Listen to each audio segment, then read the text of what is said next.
Hello students, today we will discuss on instantaneous rate of reaction यानी किसी अभिक्रिया का तात्क्षणिक वेग।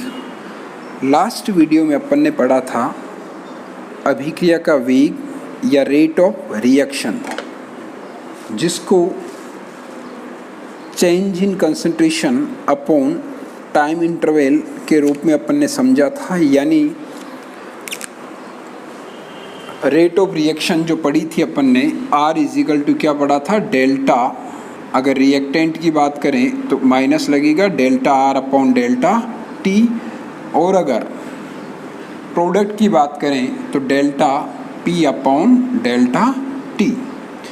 यानी रेट ऑफ रिएक्शन जो थी उसमें अपन ने पढ़ा था कि अभिकारकों की सांद्रता में परिवर्तन अपॉन परिवर्तन में लगा समय, यानी यहाँ change in concentration of reactant upon time taken.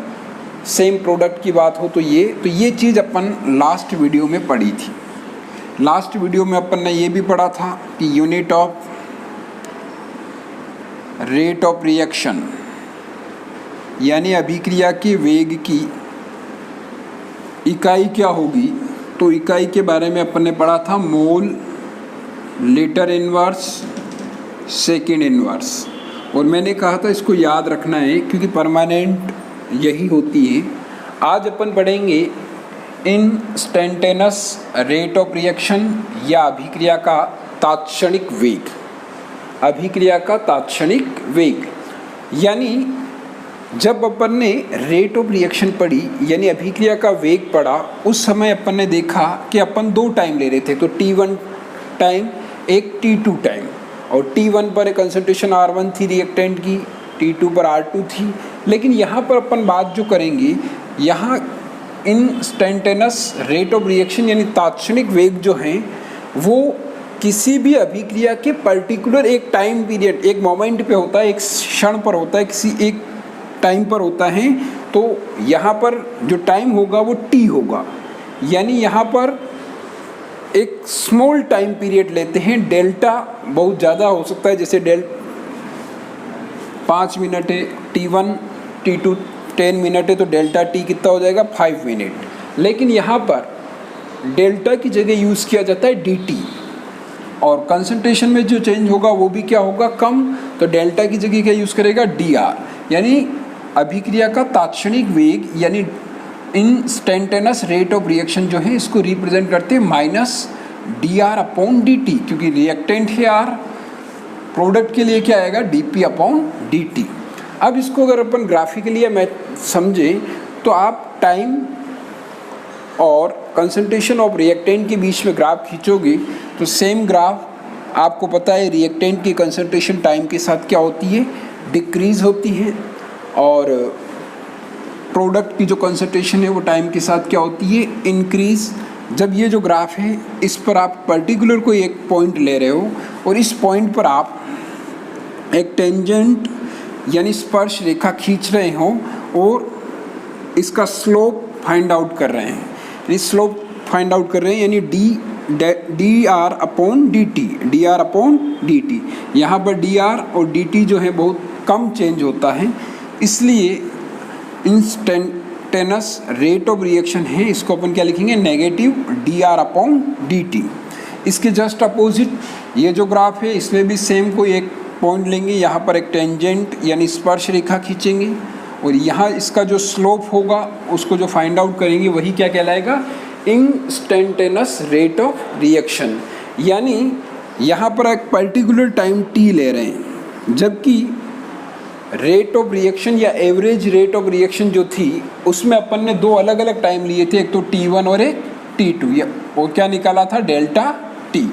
यदि डेल्टा T जो है इसकी वैल्यू ही 0 मान लें, क्योंकि T1 और T2 दोनों एक ही चीज़ हों, तो डेल्टा T क्या हो जाएगा 0। उस समय इंस्टेंटेनस रेट ऑफ रिएक्शन और एवरेज रेट ऑफ रिएक्शन दोनों ही क्या होगी, सेम होगी। आपको ये ध्यान रखना है।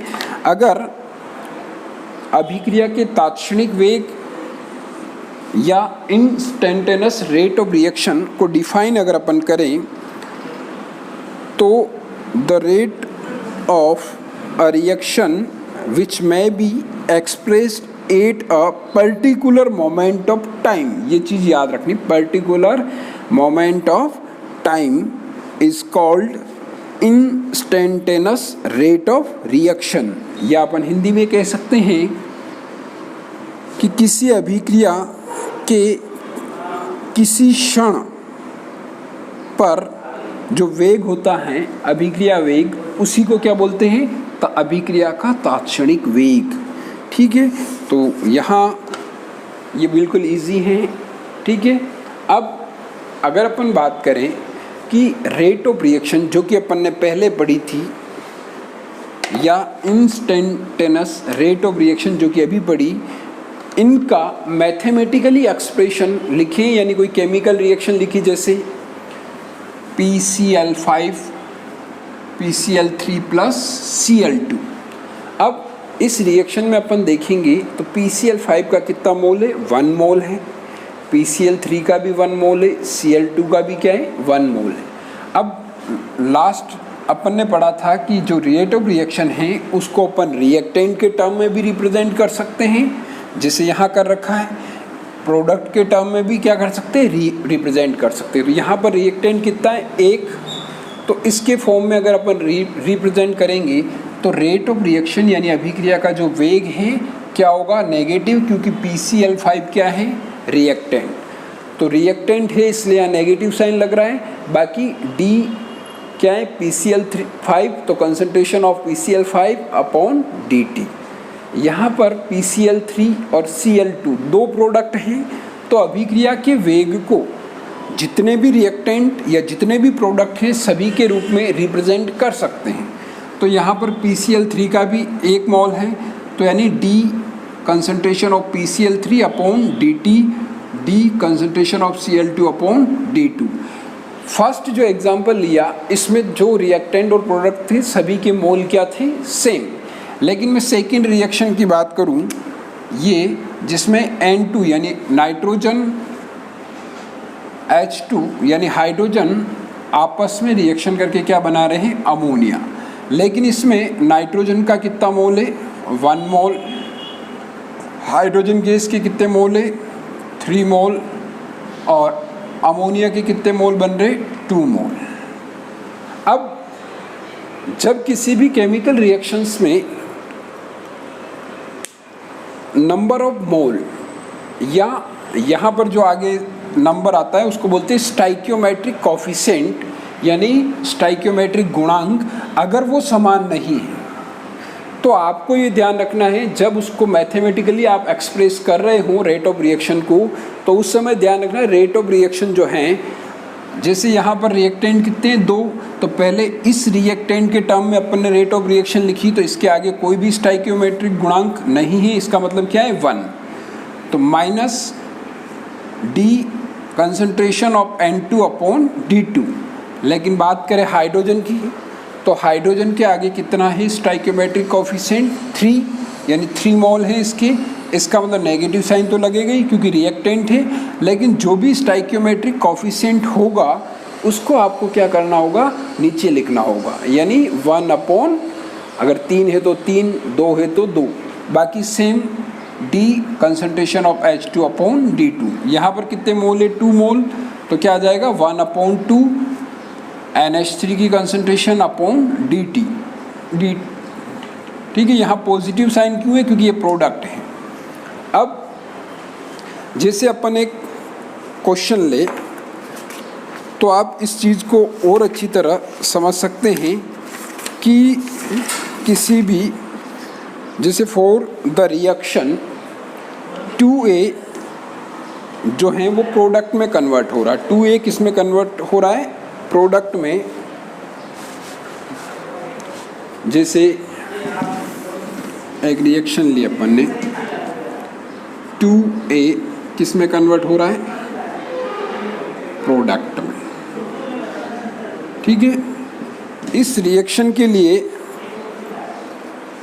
The concentration of A decreases from 0.5 mole litre inverse two 0.4 mole litre inverse in 10 minute. Calculate the rate during the interval. यानी यहाँ पर initial concentration of reactant,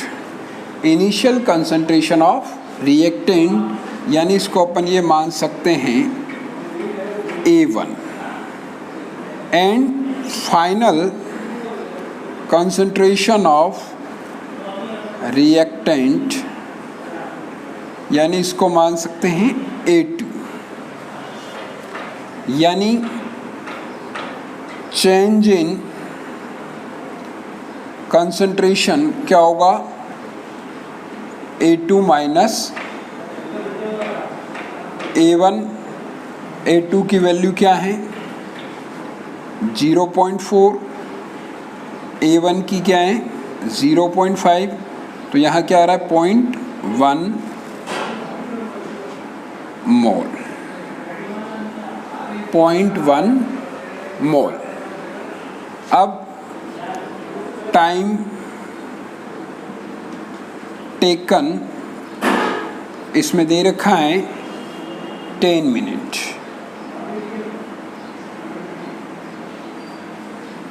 time taken 10 minute. अब इधर देखिए आप, यहाँ पर ये वैल्यू किसकी है,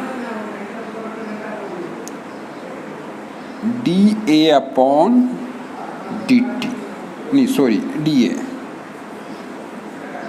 वैल्यू किसकी है dA। अब इसको अगर अपन सोल्व करें तो इधर देखिए आप,